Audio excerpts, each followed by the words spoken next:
I'd like to go back this morning to your opening song, to your welcome song, Swing Wide the Doors.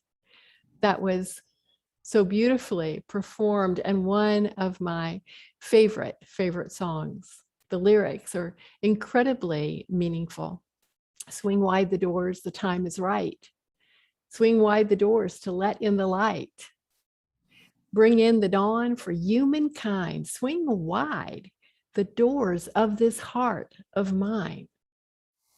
And then it goes on to describe, love. It's about love. It's about laughter. It's about comfort and smiles. It's about love. It's about kindness. It's about hearts open wide. It's about love. It's about passion. It's about taking a chance. It's about love. It's about service. It's about lending a hand. Daniel Nahmod wrote that song. It was copyrighted in 2004. Can you believe it? Almost 20 years ago. And when I look at that CD cover, I see Dan with such a little sweet baby face. And I know that you all have enjoyed him there in person as well, probably thanks to the introduction and urging of our mutual friend, Nemo. Swing wide the doors of our hearts.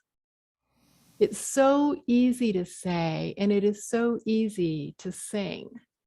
And when we sing these words, we feel it. We feel our hearts open. We find our hearts yielding and welcoming. We're not holding it in. We're singing it out loud. And our way appears to be clear. Charles Fillmore, co-founder of the Unity movement, even without access to the idea that everything is energy, somehow knew that everything is constantly in vibration and that the flow of energy through our bodies affects our health. And so he always recommended laughter as a healing agent. And he said that singing stirs up the joy in our cells. And we believe that to be true now that we know that everything is vibration, everything is energy. And of course, we love the saying that when you sing, you pray it twice. So we're singing about love and laughter, freely loving, fully laughing. And it feels tremendously joy-filled, doesn't it? And love-inspired.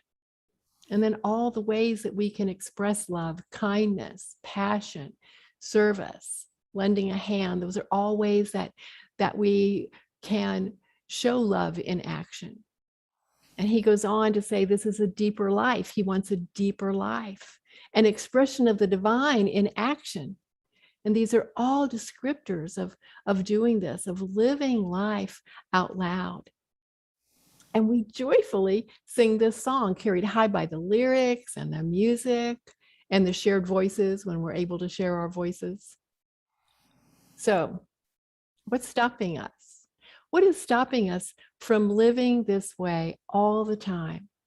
What's stopping us from carrying this message in our hearts and into the world, into how we live every moment of our lives? Nothing. Absolutely nothing. Nothing that's real, nothing that is tangible. Especially when we know that fear is not real. And we can look at the word fear, F-E-A-R, as an acronym for a deeper meaning, both positive and negative. Fear, F-E-A-R, we often think of as false evidence appearing real. False evidence appearing real. But there are many acronyms that go along with FEAR. There's face everything and rise. That's a good one. Then there are the ones that tell us what happens when we move into the space of fear instead of living from the place of love. And that's future events already ruined, FEAR. Failure expected and received, finding excuses and reasons. Or forgetting everything is all right. Fear does not stop death. Fear stops life. Worrying does not take away tomorrow's troubles. It takes away today's peace. Fear. We all experience it. We all face it, and we can all move through it. This is what strength and courage and bravery is all about. Being brave does not mean that we never feel fear. It means that the fear we feel is not going to immobilize us. It's not going to freeze us.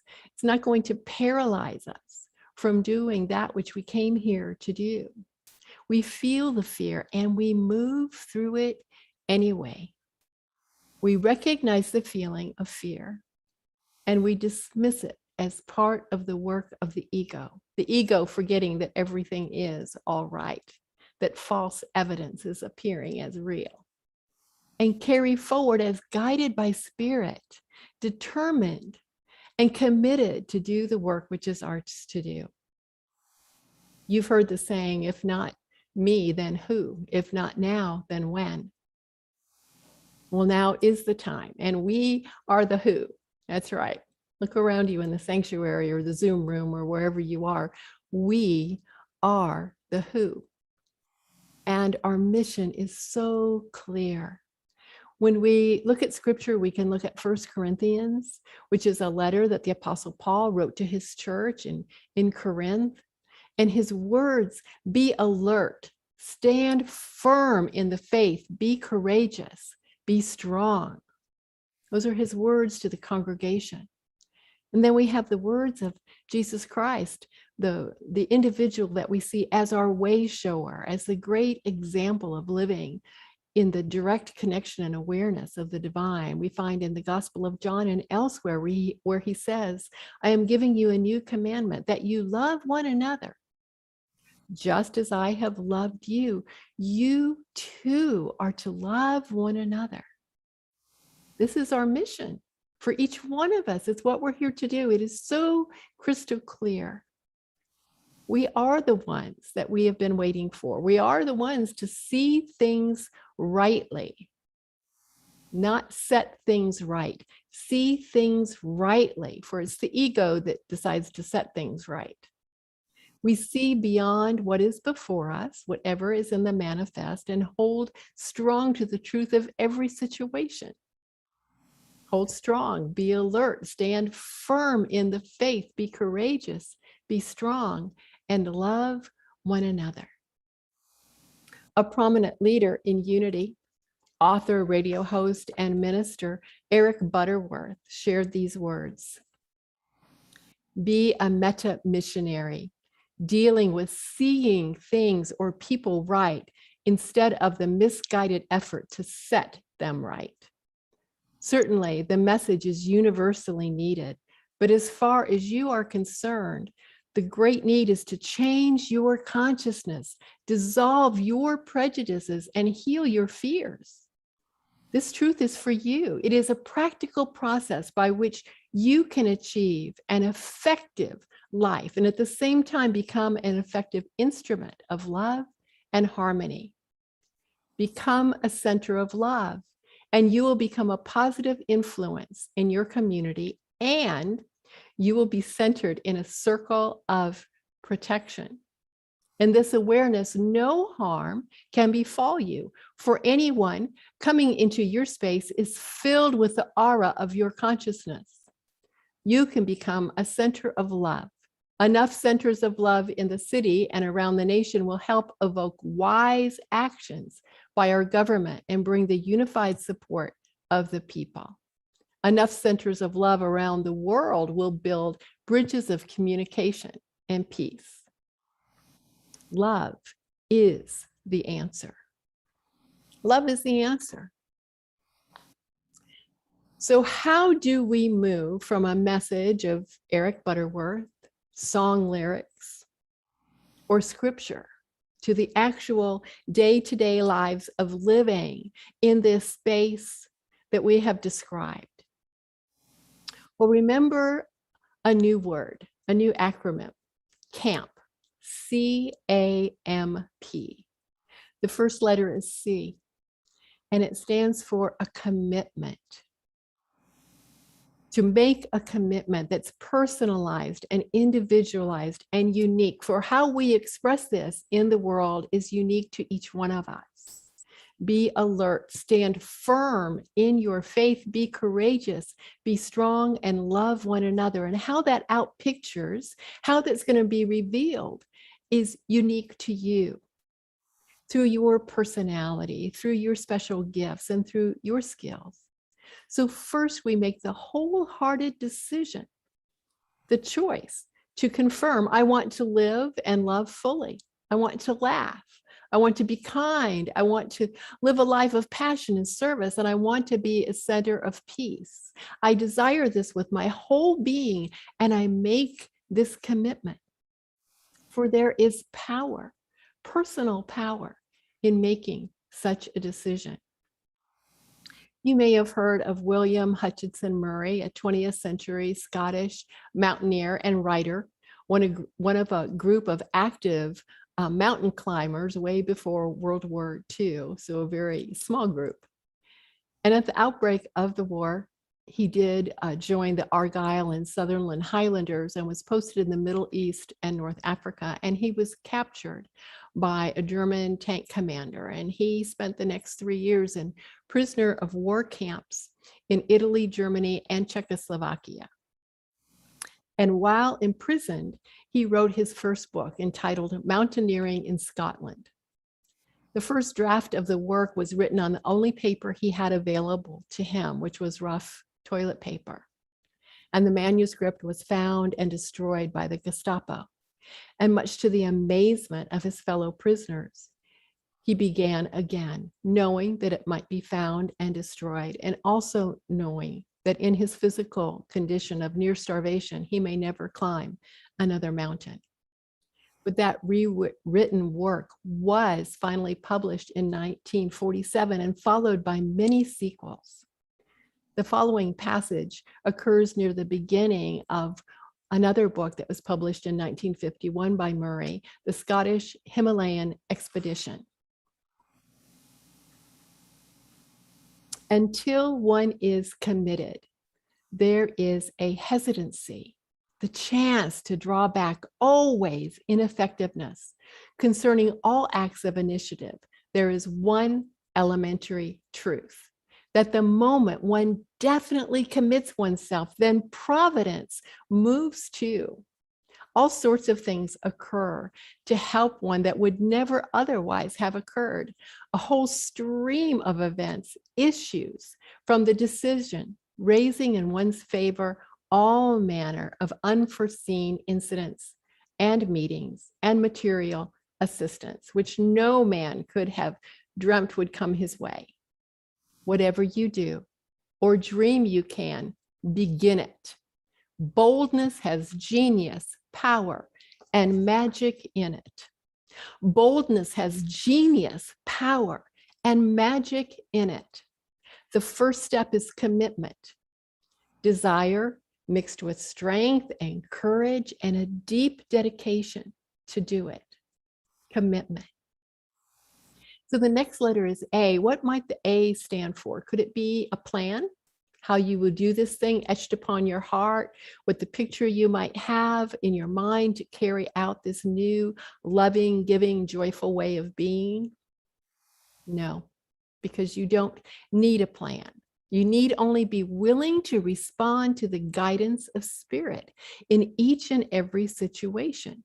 Your plan, my plan, will never be as grand, as powerful, and as all-encompassing as the guidance from that still small voice within you.